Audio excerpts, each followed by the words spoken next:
दोस्तों इस वीडियो में आज हम बात करने जा रहे हैं मान्यवर के बारे में, जो कि इंडिया का सबसे बड़ा वेडिंग वियर ब्रांड है आज के डेट में। जिस समय सारी कंपनियां फोकस कर रही थी किसी तरह वेस्टर्न मार्केट को टच किया जाए, उस समय मान्यवर इंडिया के एथनिक वियर मार्केट पे काम कर रहा था, जिस वजह से आज इनके 550 से ज्यादा एक्सक्लूसिव ब्रांड स्टोर्स हैं और आज इनका जो वेस्टेज है वो 3% से कम है, जिस वजह से इनका प्रॉफिट मार्जिन काफी हाई है। इनकी कमाल की मार्केटिंग है, ये सबसे बड़े सेलिब्रिटीज को उठा के मार्केटिंग करते हैं, जिस वजह से आज ये ब्रांड इंडिया में सबसे तेजी से ग्रो कर रहा है। ये सब कुछ हम इस वीडियो में बात करेंगे, सारे फ्रेंचाइजी मॉडल्स के बारे में इनके बात करेंगे।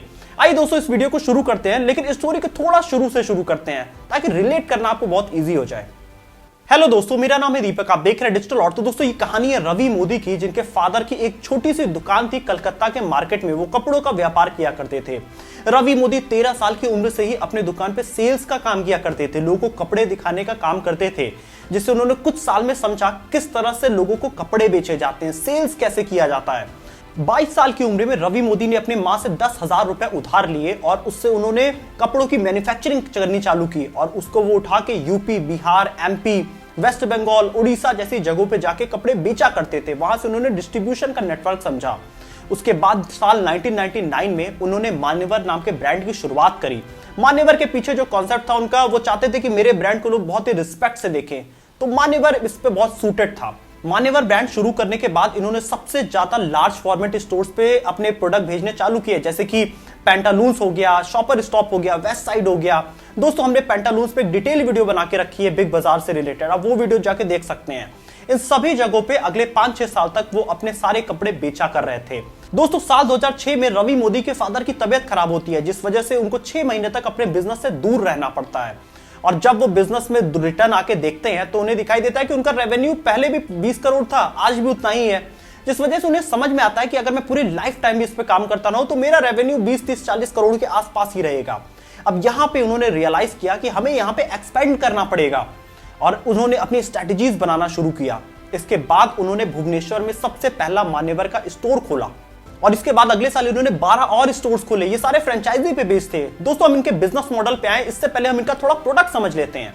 ये साल था 1999 का, जब लोग सोच रहे थे कि वेस्टर्न वेयर मार्केट अब बहुत ज्यादा इवॉल्व हो रहा है, जींस वगैरह का कल्चर बहुत बढ़ता जा रहा है। उसी समय रवि मोदी ने देखा कि इंडिया में लोग बहुत ज्यादा पैसे खर्च किया करते हैं वेडिंग पे। लोग अपनी पूरी लाइफ की जितनी सेविंग्स होते हैं वो सारा कुछ अपनी बेटी के या बेटे के वेडिंग पे लगा दिया करते हैं, और वेडिंग लोगों की लाइफ की एक सबसे बड़ी चीजों में से एक होती है। तो लोग हर चीजें बहुत ही महंगी खरीदने की कोशिश करते हैं।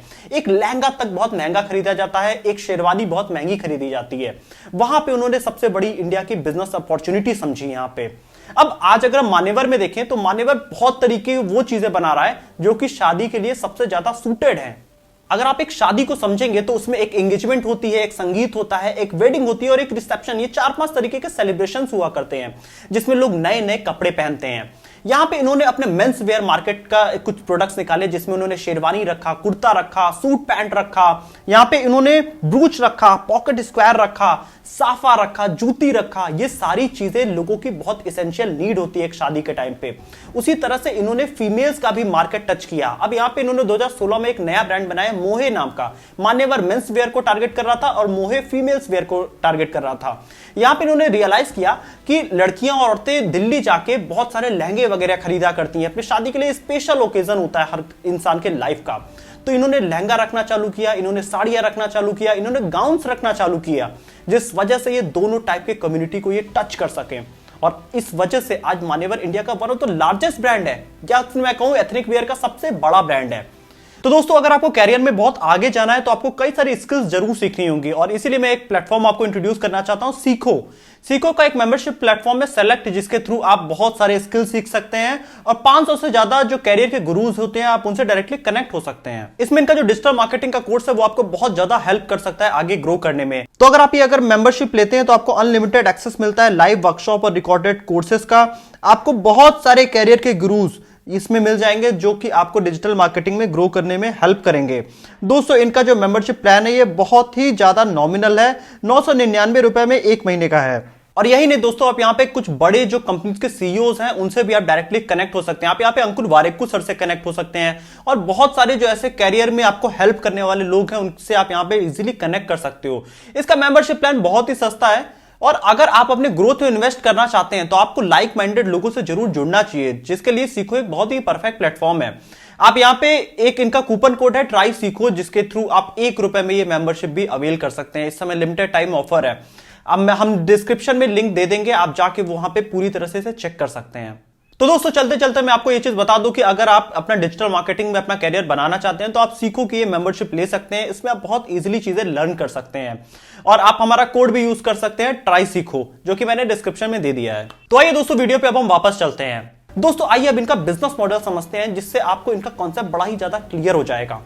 तो जब इन्होंने अपना पहला स्टोर भुवनेश्वर में खोला, उसके अगले साल इन्होंने दूसरा एक मॉडल लेके आए। ये इन्होंने फोको मॉडल पे काम करना शुरू किया। ये फ्रेंचाइजी ओन्ड और कंपनी ऑपरेटेड मॉडल था। अब आप दोस्तों इसको बहुत ध्यान से समझिएगा। पहले 3 स्टोर तक इनका मॉडल था कोको, मतलब कंपनी ओन्ड कंपनी ऑपरेटेड। इसमें क्या होता है, कोई भी कंपनी अपनी एक दूसरी दुकान खोलती है तो उसमें एम्प्लॉइज को मैनेज करना, उसके बाद पूरा ऑपरेशन देखना, वो सब कुछ कंपनी खुद ही करती है। इंडिया में ज्यादातर कंपनीज जिनके 2-3-4 स्टोर्स हैं वो खुद ही ऑपरेट किया करते हैं, वो सब कोको मॉडल पे हैं। और उसके बाद जब 3 स्टोर्स के बाद इन्होंने अपने फ्रेंचाइजी लोगों को देनी चालू किया, तो यहां पे अब जो फ्रेंचाइजी ओनर होता है वो एक सम ऑफ अमाउंट इनको दे दिया करता था और उसके बाद ये पूरी तरह से उसका ऑपरेशन देखा करते थे। अब फ्रेंचाइजी ओनर का यहाँ पे काम सिर्फ पैसे लगाने का होता था, बाकी पूरा ऑपरेशन और सारी चीजें इनके ऊपर आती थी। कुछ सालों तक इन्होंने इस पे काम किया तो इन्होंने रियलाइज किया कि सारा ऑपरेशन हम ही को देखना पड़ता है और फ्रेंचाइजी ओनर को एक सम ऑफ प्रॉफिट हर साल मिल जाया करता है। यही होता है फोको मॉडल। अब साल 2016 में इन्होंने डिसाइड किया कि हम पूरी तरह से एसेट लाइट मॉडल पे जाएंगे, मतलब मोस्टली काम जो होगा वो फ्रेंचाइजी ओनर ही करेगा।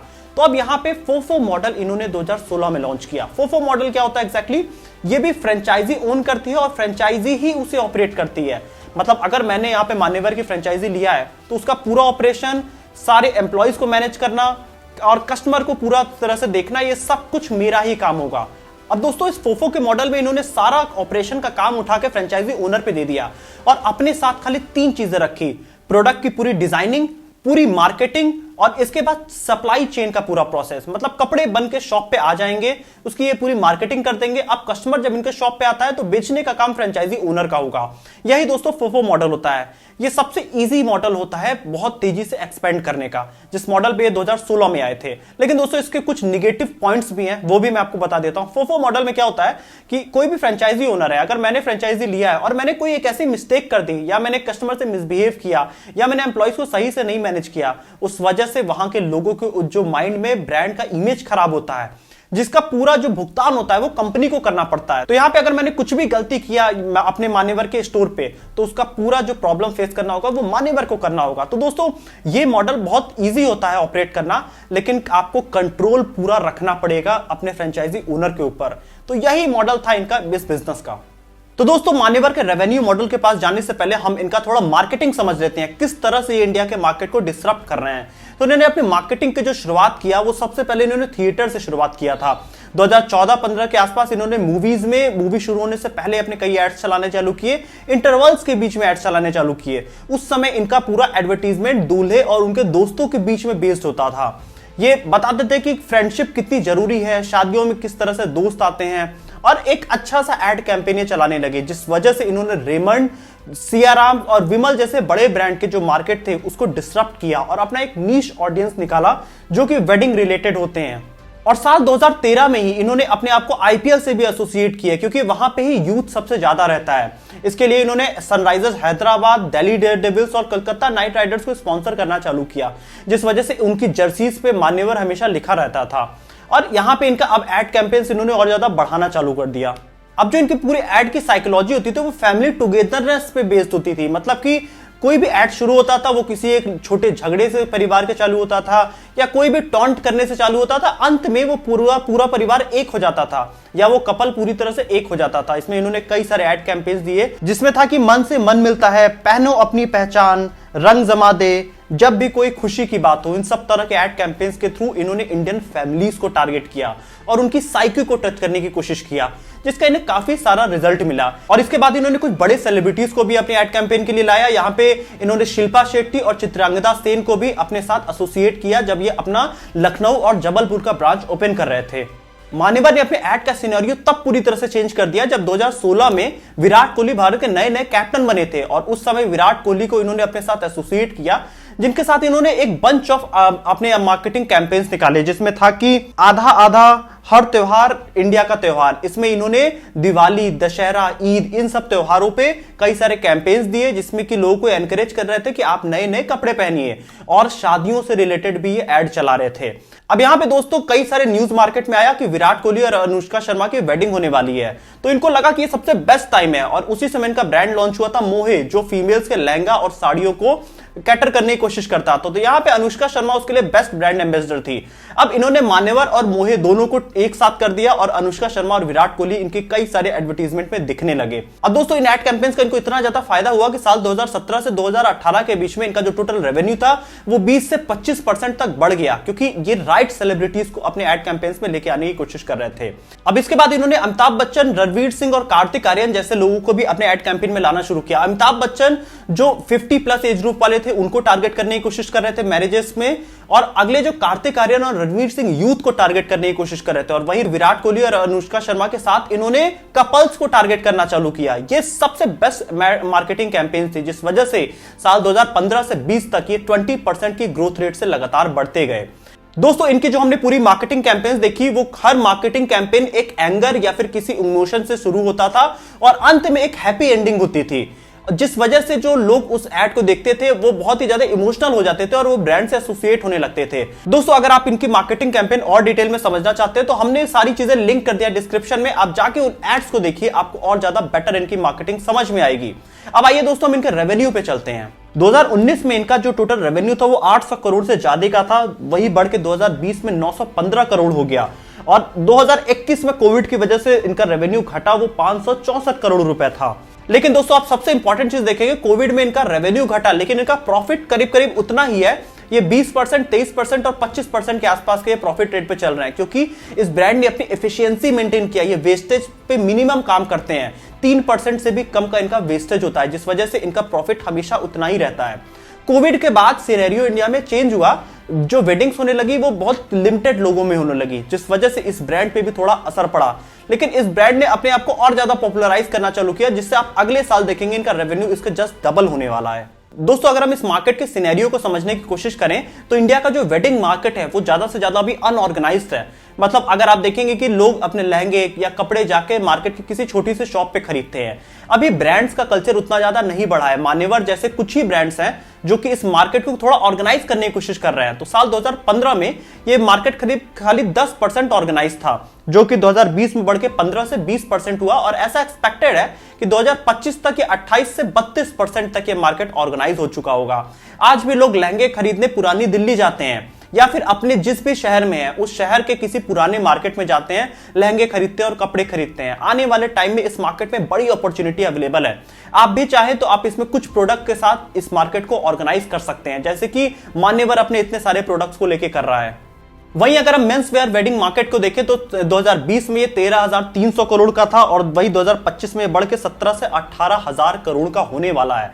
हम अगर वुमेन्स के मार्केट को भी देखें वेडिंग वाले, तो वो करीब करीब यहाँ पे 7500 करोड़ का था, और जो कि बढ़ के करीब 95,000 से 1 लाख करोड़ तक हो सकता है 2025 तक। तो आप समझ रहे दोस्तों कि फीमेल्स कितना ज्यादा सामान खरीदती हैं, तो वो मार्केट कई गुना ज्यादा बढ़ने वाला है अगले 2 से 3 सालों के अंदर। आपके लिए यहाँ पे एक बड़ी मार्केट की अपॉर्चुनिटी अवेलेबल है, जिसको आप भी डिस्टर्ब कर सकते हैं, जैसे कि मान्यवर कर रहा है पिछले कुछ ही सालों के अंदर।